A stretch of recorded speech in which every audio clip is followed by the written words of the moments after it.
오늘은 18장. 어디 18장입니까? 신명기 18장이죠. 그 신명기가 생각이 안 나네. 18장, 18장, 선호에게 18장인데, 18장 읽고 나서 신명기 가는 게 생각이 안 난다. 그렇죠? 예. 18장 읽겠습니다. 레위 사람 제사장과 레위의 온 지파는 이스라엘 중에 분깃도 없고 기업도 없을지니 그들은 여호와의 화제물과 그 기업을 먹을 것이라. 그들이 그 형제 중에 기업이 없을 것은 그들에게 대하여 말씀하신 같이 여호와께서 그들의 기업이 되심이니라. 제사장의 백성에게서 받을 음식은 이러하니 곧 그 드리는 제물의 의향을 물론하고 그 앞 넓적자리와 두 볼과 위라 이것을 제사장에게 줄 것이요 또 너의 처음 된 곡식과 포도주와 기름과 너의 처음 깎은 양털을 네가 그에게 줄 것이니 이는 네 하나님 여호와께서 네 모든 지파 중에서 그를 택하여 내시고 그와 그 자손으로 영영히 여호와의 이름으로 서서 섬기게 하셨음이니라.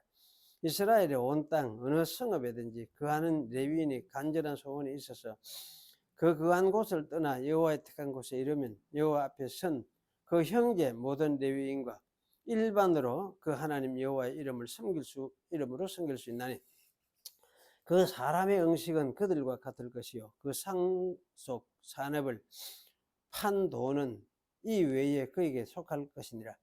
네 하나님 여호와께서 네게 주신 땅에 들어가거든 너는 그 민족들의 가져간 행위를 본받지 말 것이니 그 아들이나 딸을 불가운데로 지나가게 하는 자나 복술자나 길흉을 말하는 자나 요술하는 자나 무당이나 진언이나 진언자나 신접자나 진언자 하는 말이 어릴 때 제가 이 말을 듣기는 몇 번 들었는데 뭘 그때 말하고 있는지를 정확하게 이야기하는 걸 제가 못 들었습니다. 진언자나 신접자나 박수나 초혼자를 너희 중에 용납하지 말라. 무릇 이런 일을 행하는 자는 여호와께서 간증히 여기시나니 이런 가증한 일로 인하여 너희 하나님 여호와께서 그들을 네 앞에서 쫓아내시느니라. 너는 네 하나님 여호와 앞에 완전하라. 네가 쫓아낼 이 민족들은 길흉을 말하는 자나 복술자의 말을 듣거니와 네게는 네 하나님 여호와께서 이런 일을 용납지 아니하시느니라. 네 하나님 여호와께서 너의 네 형제 중에서 나와 같은 선지자 하나를 너를 위하여 일으키시니 너희는 그를 들을지니라. 이것이 곧 네가 총회의 날에 호렙산에서 너희 하나님 여호와께 구한 것이라. 곧 네가 말하기를 나로 다시는 나의 하나님 여호와의 음성을 듣지 않게 하시고 다시는 이 큰 불을 보지 않게 하소서. 두렵건대 내가 죽을까 하나이다 하며 여호와께서 내게 이르시되 그들이 말이 옳도다. 내가 그들의 형제 중에 너와 같은 선지자 하나를 그들을 위하여 일으키고 내 말을 그 입에 두르리니 내가 그에게 명하는 것을 그가 무리에게 다 고하리라. 무릇 그가 내 이름으로 고하는 내 말을 듣지 아니하는 자는 내게 벌을 받을 것이요 내가 고하라 명하지 아니한 말을 어떤 선지자가 만일 방자의 내 이름으로 고하든지 다른 신들의 이름으로 말하면 그 선지자는 죽임을 당하리라 하셨느니라. 네가 혹시 심중에 이르기를 그 말이 여호와의 이르신 말씀인지 우리가 어떻게 알리려 하리라. 만일 선지자가 있어서 여호와의 이름으로 말한 일에 정엄도 없고 성취함도 없으면 이는 여호와의 말씀하신 것이 아니요 그 선지자가 방자의 한 말이니라. 그는 너를 두려워 말지니라. 예, 기도하겠습니다. 하나님, 옛날에 이스라엘 백성에게 주신 이 말씀을 가지고 또 오늘 우리들이 함께 생각을 하고자 합니다. 옛날에 주셨던 그 말씀이 이스라엘에게 주셨지만은 약속의 땅에 들어가서 또 살아갈 것을 생각하면서 주신 말씀이고 또 그러한 것을 위해서 교훈하고 가르치는 말씀을 우리가 생각할 때 오늘날 또 저희 교회가 또 이 땅에서 살고 있사오니 이 땅에서 사는 동안에 우리도 받아서 이 가르침 속에서 배우고 깨달으며 살아가야 될 말씀임을 다시금 깨닫습니다. 오늘도 오셔서 저희와 함께 하시고 이 말씀을 읽고 생각할 때 주께서 성령으로 함께 하사 저희 가운데서 또 이 말씀들의 뜻을 깨달으며 또 교회로서 하나님 앞에서 주시는 말씀들을 잘 들을 수 있도록 해 주시옵소서. 저희 작은 교회를 지키시고 또 성도들을 지키시고 인도하여 주시고 성령으로 주의 백성들을 붙들어 주셔서 여러 가지 상황과 환란 속에서 살지만은 주님 안에서 살아가고 있는 줄 아오니 주님이 함께 하사 이들의 마음속에 평강을 주시고 하늘의 소망을 가지고 또 세상을 보게 하시고 그것으로 인해서 이 세상도 이기고 빠져들지 않고 참 하나님 백성으로서 하나님 앞에 서서 살아가는 그런 저희가 될 수 있도록 주님께서 도와주시옵소서. 오늘도 오지 못한 성도들에게도 같은 은혜를 베풀어 주시옵소서. 예수님의 이름으로 기도하옵나이다. 아멘. 네, 계속해서 우리가 그 인간상에 대해서 약속의 땅의 인간상 이런 제목으로 몇 주 전에부터 또 이야기를 했죠.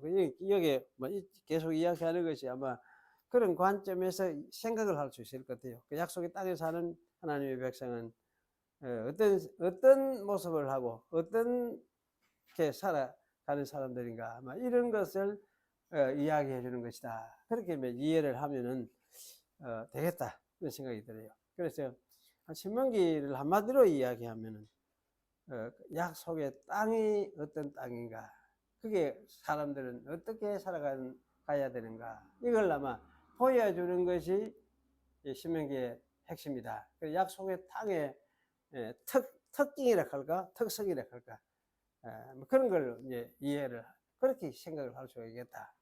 그런 생각이 들어집니다. 그래서 오늘 여기는 이제 18장에는 제사장, 레위인, 선지자에 대해서 이야기를 해주고 있죠. 제사장, 레위인 가는데 합쳐서 제사장하고 레위인하고 합쳐서 다 레위인, 아마 이렇게 이해를 하면 될 것 같습니다. 여기서 말하는 것이 합쳐서 아마 제사장과 레위인이 합쳐서 한꺼번에 레위 족속, 이런 관점에서 레위인 이렇게 말하고 있다. 아마 이런 생각을 하면 되겠습니다. 여기 이제 이 제사장과 레위인 온 지파에게는 기업을 주지 않는다 이렇게 말씀했죠. 대신에 여호와가 그들의 기업이다 이렇게 말씀했습니다. 이거 이 말 여러분 참 좋아하겠습니까? 여러분은 여호와가 그들의 기업이다. 너희 땅에서 기업을 주지 않는다. 이거 하면 그렇게 사실은 참 쉽게 받아들이고 좋아할 그런 이야기가 아니다는 생각이 들어요. 그런데 여기 이제 이 사람들에게는 여호와가 너희들 기업이다 이렇게 말씀하시면서 여호와께 드리는 백성들이, 나머지 백성들이 여호와께 드리는 제물을 이 사람들은 그걸 먹고 살아야 한다. 그 제물이 너희들의 양식으로 삼아서 살아가야 된다. 그렇게 이제 말씀을 하신 셈입니다. 레위 지파가 이제 먹을 것을 쭉 설명을 하죠. 앞, 즉 다리 이런 이제 두 볼과 위다 이렇게 말씀해놨는데, 앞넓적다리라는 이 말은 앞넓적다리, 그게 원래 제로아, 히브리 말로 그러시면 제로아 이렇게 있는데, 제로아 하는 이건 사실 팔을 이야기할 때거든요. 팔을 가르치는 말인데, 여기 팔에 그럼 뭘 이야기하는가 할 때 굉장히 애매해요. 그래서 이제 팔이니까 여기서는 어떤 팔 전체, 그럼 앞다리를 이야기하는구나 이렇게 이해를 하는 거는 문제가 없는 것 같아요. 그리고 개정역에서는 이거는 이제 앞다리로 번역을 그렇게 해놨어요. 그런데 이 앞다리만 그러면 이야기를 하는데, 앞다리 어느 부분이냐 할 때 앞다리 요것만 입하고 할 필요는 없고, 그러니까 한번 생각해보면 앞다리하고 몸하고 이렇게 붙는 몸 전체, 앞다리 전체를 이야기하는 것이 옳겠다. 그래 이제 생각이 되어집니다. 그래서 아마 우리 이제 옛날 개역에서는 이걸 앞넓적다리 이렇게 아마 번역을 한 것 같아요. 그리고 이게 이제 아마 앞넓적다리, 앞쪽 넓적다리라는 거죠. 그 다리 전체를 사실은 다 이야기를 한다면 이렇게 이해하는 게 옳을 것 같아요. 그래서 이것은 누구냐? 레위 족속이 먹도록 해야 된다. 그렇게 이야기하고, 두 볼도 여기는 이제 레하야임 이런데, 할레하야임. 그런데 이 이제 볼 하는 말은, 우리 볼은 눈 밑에 있자 이 볼 아닙니까? 볼카니 말이 사실은 잘 무슨 말인가 잘 이해하기 힘든 말인데, 눈 밑에 이걸 얼굴 양쪽 가리키는 이것도 해당되고, 또 이 말은 두 턱뼈를 가리킬 때도 사용이 됐어요. 턱뼈를. 그래 삼손이 블레셋을 칠 때 무기로 사용한 것이 뭐냐, 나귀의 턱뼈였어요. 그리고 이런 일들을 우리가 생각할 때, 뭐 볼 주고 턱뼈 주고 이러면 여기 있는 살 주고 다 주고 머리는 그냥 거의 다 준 거 한 가지다, 이런 생각이 들어요. 그래서 아마 이 머리 부분은 대부분이 레위 지파의 음식으로 먹도록 제공을 했구나, 이렇게 이해를 할 수가 있겠습니다. 그리고 이제 위라는 말도 이제 나와요. 위도 주어라. 위라는 말은 케바라는 말인데, 위라면 이제 아마 이거 음식물 내려가서 식도로 내려가서 가장 먼저 도달하는 곳이 큰 위죠. 그래서 근육 주머니 하는데, 이거는 소화작용을 시작하는 근육 주머니다, 이렇게 말을 하기도 하는데, 그래 어떤 사람은 이것을 뭐 반추동물의 넷제위다 이렇게 말하는데, 저는 넷제위 하는 말을 잘 모르겠어요. 뭘 넷제위 하는지, 왜 넷제위 하는지. 소 그 밥통에 그 뭐 위 주머니가 몇 개 있는지 모르겠는데, 하여튼 여기에서는 위 이렇게 일반적으로 같이 이해를 하는 것이 좋겠습니다. 근데 이제 이것을 주로 그 말하면서 제사장의 응식이라고 말하고, 근데 이게 이제 흔든 가슴, 제사장에게 특히 제사를 드린 제사장이 이래 먹는 흔든 가슴을 제사장이 먹으라고 이야기했거든요. 그래서 흔든 가슴하고 뒷다리도 먹어라 이렇게 이야기하고, 또 흔든 가슴하고 우편 넓적다리, 오늘 그 앞 넓적다리 이렇게 했는데, 이런 우편 넓적다리 이런 거하고는 좀 구분이 되는 것 같다. 아마도 이거는 제사 드릴 때 드린 제사장이 가져가서 그 현재 제사 단 곁에서 먹든지, 또는 드린 제사장이 가져가는 그하고는 좀 다르지 않겠느냐, 그런 생각이 들어요. 그래서 이거는 아마 그 레위인들이 일반적으로 먹을 수 있는 일반 생활 삶을 위한 양식을 말하는 것이다, 아마 이렇게 이제 생각이 됩니다. 그래서 이렇게 생각할 때 이거는 아마 제사장이 먹는 특별한 그 가슴이라든지 흔든 가슴이라든지 이런 거하고는 좀 다른 것 같다, 그런 생각이 들어요. 그래서 이게 이제 어쨌든 이 레위인들은 레위 지파 전체가 이게 여호와로 인해서 먹고 사는 사람이다, 그렇게 말을 할 수가 있겠죠. 그래서 이들이 여호와로 인해서 먹고 산다, 이 말은 이 사람들만 사실 해당되는 것이냐 할 때에 그렇지는 않습니다. 이스라엘 백성 전체가 사실은 이런 성격을 가진 백성이다, 이렇게 말을 할 수 있어요. 왜냐하면 이제 레위인은 이스라엘 백성 전체를 대표해서 하나님 앞에 봉사하는 사람이거든.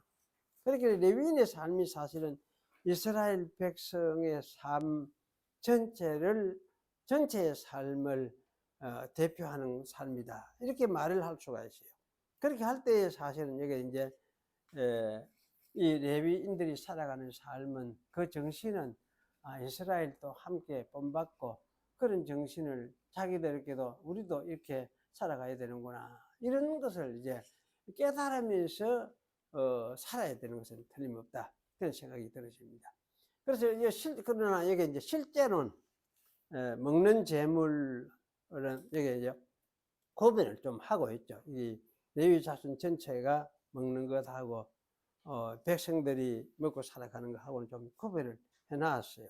그래서 이 레위 자손 전체는 이제 이 희생 제물을 자기들이 먹고 살아가는 것이고, 일반 백성들은 그들에게 주신 기업을 가지고 땅에 농사를 지으면서, 그 농사가 누구 것이냐, 하나님의 것이다. 또 누가 그 실과를 주셨느냐, 하나님이 주신 것인데, 그걸 먹고 생명을 유지하는 것은 바로 이제 이스라엘 백성 전체가 하나님이 주신 은혜의 생명을 유지하는 것이다, 이런 것을 늘 상기하도록 하기 위해서 이런 일을 하셨다, 그런 생각이 들어집니다. 근데 여기 이제 일반 이스라엘 백성들에게는 이제 기업으로 땅을 나누어 주었지만은 제사장과 레위인에게는 땅을 나누어 주신데 대신에 여호와가 곧 제사이다. 그들의 기업이다. 여호와가 곧 그들의 기업이다. 그러면서 재물을 주어 먹게 했으니까. 그래 이게 참 레위인들이 사는 게 이게 쉬운 일이 아니죠. 그 일반 백성들이 레위인들에게 이렇게 이제 재물뿐만 아니고 여기는 이제 처음 익은 곡식과 포도주와 기름과 처음 깎은 양털도 주라 이렇게 말씀하고 있어요. 그래서 이런 것들도 이제 여호와를 섬기도록 이스라엘의 다른 지파들을 대신하여 세워진 이 제사장 곧 레위 지파가 살아가는데 필요한 물품들이기 때문에 아마 이런 말씀을 하신 것은 틀림없습니다. 이런 것들은 아마 처음 거두는 것들에 해당된다 할 수 있게 만물 거지죠. 만물 처음 거두는 것. 그렇기 때문에 이런 것들은 아마 11조에 해당되는 11조 정신하고 같은 어떤 성격을 가지고 있다. 그런 생각이 들어집니다. 그래서 자기들 먼저 먹기 전에 여기 제사장 레위인들을 먼저 생각을 해라. 그들은 여호와를 섬기는 사람이다. 그러면서 이제 그들에게 먼저 이걸 바쳐라. 이렇게 이야기를 한 거는 이런 것을 통해서 뭡니까? 여호와 경외를 백성들이 잊지 않도록 하기 위해서다. 아마 그런 생각이 들어집니다. 그래서 이렇게 안 하고 하다가 뭐 막 이자쁘 그만둬버리고 그러다가 자기 막 사는 거 바쁘고 막 이런 식으로 살고 세상 돌아보니까 뭐 세상 다른 민족들은 보니까 뭐 아무렇게나 해가지고 막 얼른 뚝딱 해가지고 못한 거 잘못된 거 이런 것도 갖다 가지고 하니까 근데 그런 게 아니다. 그런 게 아니다. 이 만물거지다. 만물거지. 처음 익은 열매다. 열매와 마찬가지다. 그래서 이건 참 이게 여호와를 생각하면서 여호와를 경외하는 마음으로 이렇게 해라. 아마 이렇게 가르치던 것 같아요. 그러니 사실 이것은 여호와 경외를 늘 상기시키도록 하기 위해서 아마 이렇게 했던 것 같다. 그런 생각이 들었습니다. 그럼 백성들이 사실 여호와 경외를 가볍게 여기면은 레위족식이 살아가는 것은 참으로 어렵게 되죠. 왜냐하면 백성이 여호와께 드리는 것을 만홀히 여기게 되고 따라서 레위인들이 살아가는 근거가 되는 재물들이 줄어들게 되고 그렇게 되면 레위인들이 먹고 살기가 힘들어져요. 그래서 성전을 떠나서 스스로 호구책을 찾아야 돼요. 이 사사시대는 레위인들이 호구책으로서 이것저것 막 돌아다니는 걸 면서 구걸살이했던 걸 우리가 볼 수가 있습니다. 사사기 보면. 그래서 레위인들이 삶은 이스라엘 백성의 신앙에 달려있다고 말할 수가 있습니다.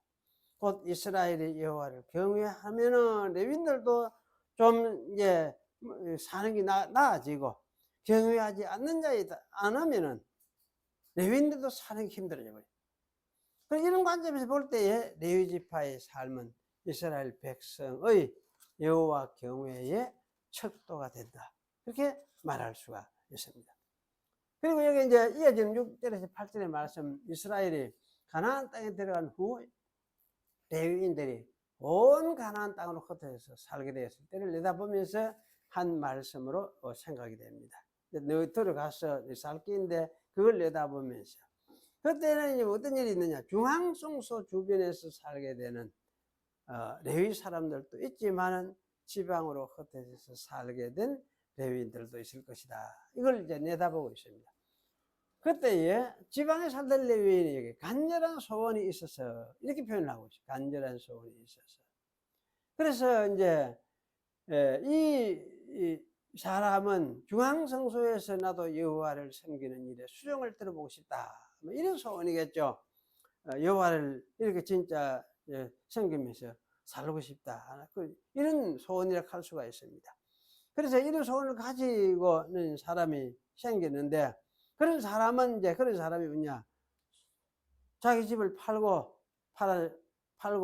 여호와께서 주신 그 중앙성소로 올라가서 중앙성소에서 봉사하는 레위인들과 똑같이 여호와 앞에 서서 섬길 수 있다. 이렇게 말씀해요.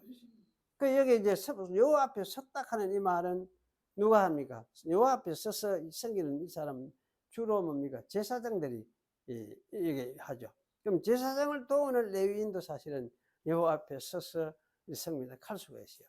그래서 사실 이 말은 이제 이렇기 때문에 이 말은 여호와 앞에 서서 하는 이 말은 아마 레위 족속 전체, 특별히 제사장도 여기 포함시켜서 레위 족속 전체를 말하는 것이다. 아마 이렇게 이해를 하는 것이 좋을 것 같다. 그런 생각이 들었습니다. 그래서 이제 이렇게 말하는 것은 한마디로 그렇습니다. 중앙성소 사람이든지 레위인이든지 지방성소 레위인이든지 차별하지 마라. 아무 차별이 없다. 원래 하나님 앞에서는 아무 차별이 없다. 왜 그러냐? 하나님께서 똑같이 거룩하게 하시는 레위인들이기 때문에 이제 이런 어떤 말씀을 하시는 것 같다. 그런 생각이 들어요. 그런 생각. 요새 같은 그렇게 했습니까? 우리 한국의 교회 같은 서울에 있는 또 딸이 말합니다. 서울대학 졸업한 그러면 박사학위를 받은 그런 사람 이래가 이제 그런 사람 사실 원하죠. 원하는데 사실 그게 중요한 건 아니다. 그런 것이 중요한 건 아니다. 똑같이 하나님 앞에 거룩한 사람이니까 똑같은 믿음을 가지고 참 기본적인 하나님의 말씀을 똑같이 가르쳐 주고 계시면 서울이나 지방이나 아무 구분이 없다. 함께 섬길 수 있도록 그런 어떤 조치를 취한 것이다. 아마 이렇게 이해를 할 수 있을 것 같아요. 그리고 이게 이제 9절, 14절 이거는 아마 좀 넘은 것 같고 뒤에 가서 15절에서 22절까지 내용을 우리 보겠습니다. 여기 이 부분에서는 여호와께서 이스라엘 위에 한 선지자를 세울 것을 말씀합니다. 한 선지자. 히브리 성경은 그런데 이제 히브리 성경을 잘 살펴볼 필요인데 히브리 성경 문단은 우리 성경은 15절부터 하나의 문단이에요. 15절부터 20절까지 하나의 문단으로 취급을 해놨는데 원래 히브리 성경은 14절부터 22절까지 하나의 문단으로 만들어놨어요. 그래서 저는 이제 히브리 성경이 이렇게 문단을 나누어 놓은 것은 이유가 있겠다는 생각이 들어요. 그래서 14절부터 연결해가지고 15절 이하를 읽어라. 그런 어떤 뜻이 들어있는 것 같다는 생각이 들어요. 그래서 그렇게 읽으면은 14절의 말씀이 무엇입니까? 네가 쫓아낼 이 민족들은 기륭을 말하는 자나 복술자의 말을 듣거니와 네게는 네 하나님 여호와께서 이런 일을 용납지 아니하시느니라 라는 말씀과 이어서 읽어야 된다는 말씀이죠. 그럼 이렇게 이제 이어서 읽으면 어떤 생각이 드느냐 하면 이방 민족들은 사실은 점쟁이나 길육을 말하는 사람들의 말을 듣고 따르지만은 여호와 하나님의 백성인 너 이스라엘은 여호와께서 네 위에 세우실 선지자의 말씀만을 청중해라. 그런 뜻이에요. 그래 한 선지자라고 했으니까 하나님이 아마 그때마다 시대마다 한 선지자를 하나씩 세울 것이다. 이런 어떤 뜻이 여기에 들어있다 할 수가 있어요. 그럼 그 선지자의 말씀만 청중해라. 그런 뜻입니다. 이스라엘은 여호와께서 그들 위해 세우시는 선지자만을 청중하여야 하는 것입니다. 그렇다면 이 한 선지자는 누구겠습니까? 질문을 하게 되죠. 그래서 이 한 선지자는 아마 왕과 같이 이스라엘 가운데서 이스라엘의 형제 중에서 세워져서 모세와 같이 여호와의 말씀을 대언해 주는 일을 할 사람이다. 이렇게 말씀을 했습니다. 그렇기 때문에 사실 이 선지자는 여호와의 말씀을 받아서 전해주는 사람이에요. 이스라엘 백성에게 여호와의 말씀을 받아서 전해주는 사람입니다. 자기의 일 또는 어떤 인생사를 말하는 것이 아니고 사실은 여호와의 구원과 여호와 앞에서 백성들이 어떻게 살아갈 것인지 여호와의 뜻이 무엇인지를 말해가 전해주는 사람입니다. 모세는 호렙에서 여호와의 나라의 질서를 전달을 했습니다. 또 이스라엘의 실수를 대속하는 제사법도 주셨죠. 그래서 율법을 주셨고 출애굽기에는 율법이 나옵니다. 율법이 신명기도 물론 나오지만 율법을 주셨고 율법의 여러 가지 세세한 조항들을 말씀하셨어요. 그리고 레위기에 가면은 뭡니까? 제사법을 주셔요. 제사법을. 그 율법이라는 것은 사실 이 출애굽기에 있는 법령들하고 레위기에 나오는 제사법하고 이것이 같이 하나의 율법이에요. 율법인데 이걸 따로 떼보고 율법하면 안 돼. 근데 요새 이제 따로 떼보고 생각하는 자꾸 그 경향이 많아요. 많아서 사실 그건 아니다. 왜? 출애굽기에 이 말씀을 법령을 주실 때에 이어서 뭐냐 이게 레위기 제사법을 말씀을 주셨기 때문이다. 왜 이렇게 하셨느냐? 이스라엘 백성이 연약해서 실수하고 범죄하고 그 제대로 따라 못 살고 할 때에 뭐냐 제사법을 통해서 용서함을 받고 구속을 입고 살도록 하기 위해서 하나님이 주신 것이 제사법이기 때문에 그래요. 그래서 여기 이 두 가지가 다가 굉장히 중요합니다. 그래서 이렇게 이걸 따라서 이제 이스라엘이 하나님의 백성이 되고 이스라엘 나라가 하나님의 나라가 되는 길이 무엇인가 이걸 전해준 것이 모세가 한 일이었죠. 그런데 사실은 앞으로 올 선지자도 무엇입니까? 이 일을 하는 사람들, 앞으로 올 선지자들이. 그래서 하나님이 세울 선지자도 이런 일을 할 사람인데, 그래서 이 선지자의 말을 들어야 뭡니까? 하나님의 구속의 도리를 알게 되거든. 하나님의 뜻도 알게 되고 그 구속의 뜻을 알게 되고 하나님이 싫어하는 것도 알게 되고. 그래서 사실 이걸 이제 요새 말로 하면은 뭐라 하냐? 하나님 나라에 대해서 이해하게 되고 하나님 나라에 그 주시는 그 하나님 나라의 메시아의 사역도 이해하게 되고 또 그걸 통해서 주어지는 뭡니까? 속죄죠, 속죄. 대리 속죄. 대리로 값을 지불하는 것이니까. 대속이란 말이 대리로 값을 지불하는 것이니까. 무엇을냐? 하나님은 자기 자신이 사실 값을 지불하는 분 아닙니까? 하나님이. 그래서 그 값을 지불하는 분으로 마지막에 보낸 분이 예수님이시니까. 그래서 이걸 대속이라고 합니다. 그래서 이 대속 그리고 하나님의 통치 이런 것들을 말하는 사람이 바로 선지자들이다. 구약의 선지자들이었다. 그렇게 이야기를 하는 것이요. 그래서 이제 이런 것을 구하고 이걸 이야기를 해주는데 이게 이제 이스라엘 백성에게 하나님이 이런 이야기를 해주고 이건 이방인들에게는 사실 이런 것이 없죠. 이런 것이 없으니까 이방인들한테는 사실은 이런 대속의 도리, 구속의 도리를 알 수가 없는 것이죠. 왜냐면 진짜 선지자가 그들이 없으니까. 이방인은 어디로 가느냐? 진짜 선지자의 말을 들을 수 없으니까 못 듣고 어디로 가느냐? 다른 신들에 가서 들으려고 하는 것이요. 그래서 사실은 이제 우리가 하나님의 백성은 어떤 사람이냐 할 때에 하나님께서 선지자들을 통해서 들려주신 그 대속의 말씀, 하나님의 나라, 그 대속자가 누군가, 이런 것을 이제 듣고 깨닫는 그 이야기를 듣고는 뭐 하느냐? 그렇구나. 저 말씀 따라서 나도 살아가는 사람이구나. 이것을 우리 마음에 새기면서 살아가는 사람.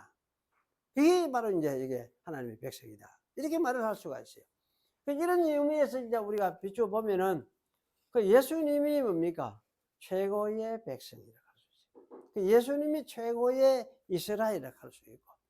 그래서 그 예수님이 또 하나님의 뜻을 가장 온전하게 드러내신 분이기 때문에 예수님이 뭡니까? 최고의 선지자다. 이렇게 이야기를 할 수 있어요. 이 말 이해되죠?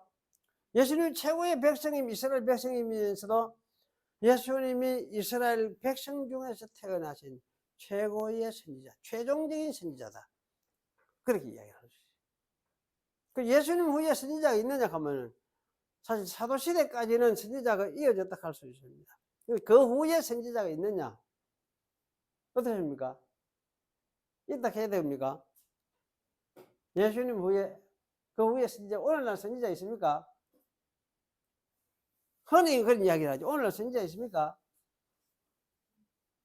오늘 선지자 있습니까? 예. 무엇입니까? 예. 예. 예. 예. 예.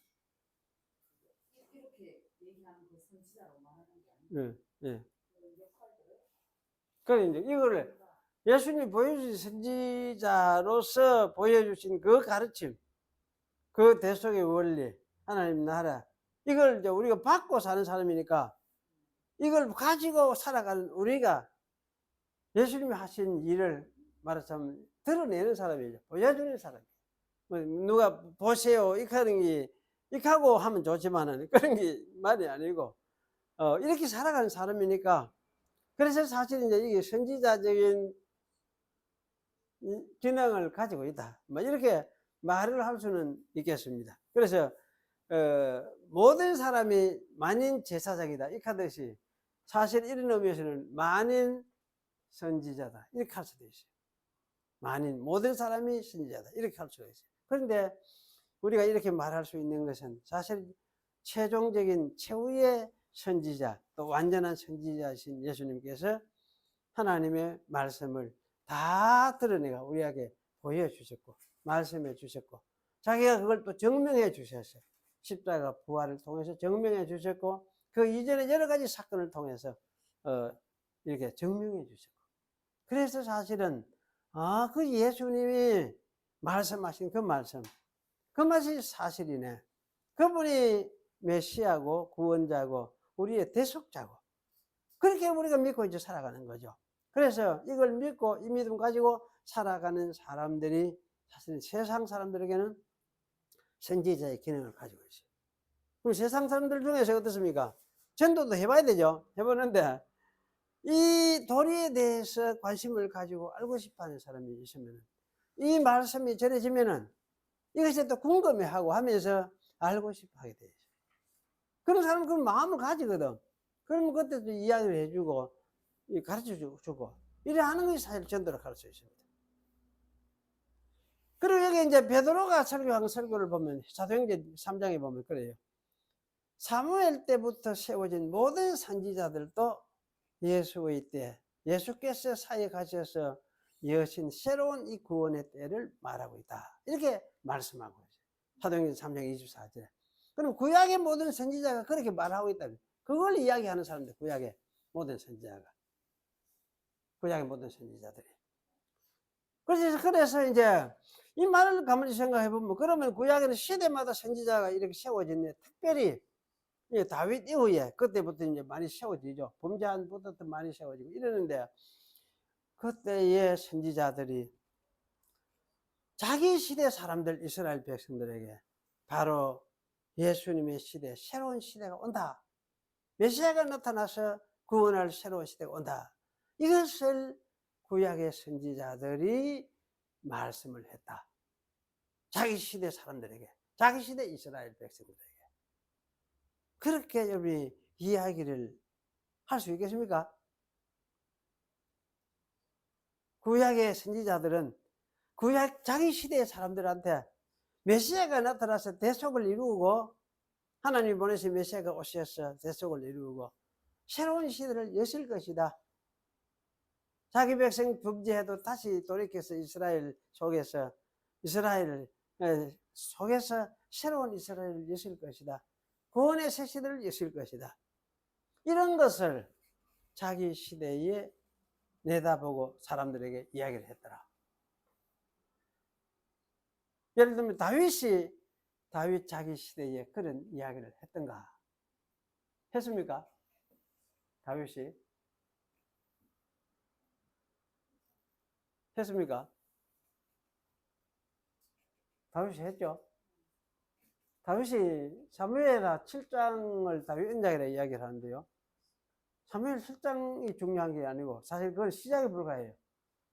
그래서 다윗 언약을 받아가지고 나중에 그 사무엘하 22장, 23장에 가면은 메시아를 내다보고 있어요. 메시아를.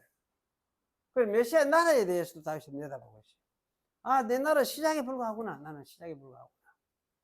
메시아가 장차 와서 그야말로 온 세계를 밝힐 새로운 태양같이 떠올라가지고 세계를 밝힐 그런 때가 오는 거라. 그걸 다윗이 이야기를 하고 있어요.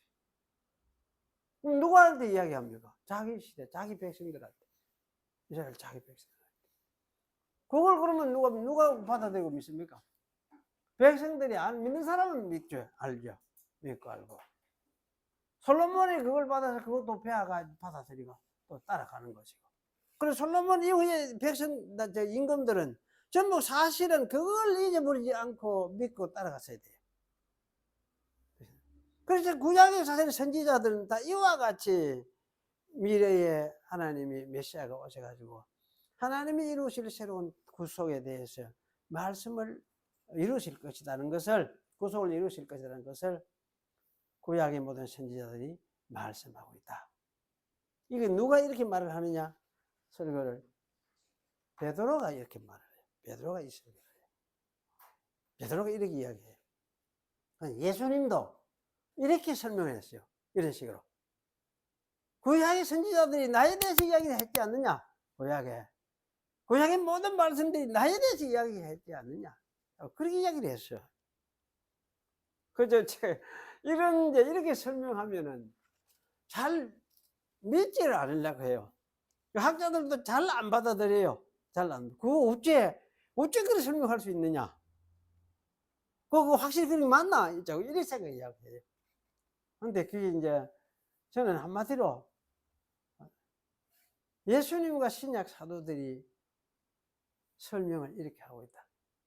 그리고 예수님과 신약 사도들이 이렇게 말하고 있으면은 우리도 그걸 받아들여야 안 됩니까? 그렇죠? 받아들여야 돼요. 그래서 이걸 받아들이고 나서 성경을 읽을 때에 구약 성경도 과연 그렇냐 이렇게 살피면서 성경을 자꾸 읽어가는 거지. 읽어보면은 구약 성경들도 시대마다 계속 이런 예수님이 오셔서 새로운 구속의 시대를 이루을 것을 이야기를 하고 있어요. 그걸 발견하게 돼. 깊이 속에 이게 다 흐르고 있어요. 그래서 사실은 이런 이제 관점을 가지고 이해하는 것, 성경 이해하는 게 참으로 중요합니다. 그래서 이렇기 때문에 너희는 뭡니까? 저의 말을 들으라. 이렇게 말을 한 대로 예수님의 말을 우리가 듣죠. 들어야 되고 구약시대 성도들, 이스라엘 백성들 중에서 성도들은 선지자들이 하는 말을, 그 시대에 세우신 선지자들이 하는 말을 들어야 되는 거죠. 들어야 되는 거죠. 그리고 22절에 보면 그래요. 선지자가 있어서 여호와의 이름으로 말한 일에 정함도 없고 성취함도 없으면 이는 여호와의 말씀한 것이 아니요 그 선지자가 방자히 한 말이니 그를 두려워 말지니라. 그러니까 이제 사이비 선지자한테는 뭡니까? 구속의 도리가 없어. 구속이 이루어질 택이 없어요. 구속 사건이 바벨론 폴에 잡혀가고 다시 돌아오고 이런 이야기를 그들은 하지 않잖아요. 못 하거든. 그런데 참 하나님이 세우신 선지자는 이스라엘 백성이 범죄하면 너희들이 날 망하고 바벨론 폴에 잡혀갔다가 하나님 다시 돌이켜서 오게 할 것이다. 이런 이야기를 다 해놨어요. 그리고는 새로운 시대를 여실 것이다. 네. 그걸 이제 새 언약 이렇게 하기도 하죠. 새로운 시대를 여실 것이다.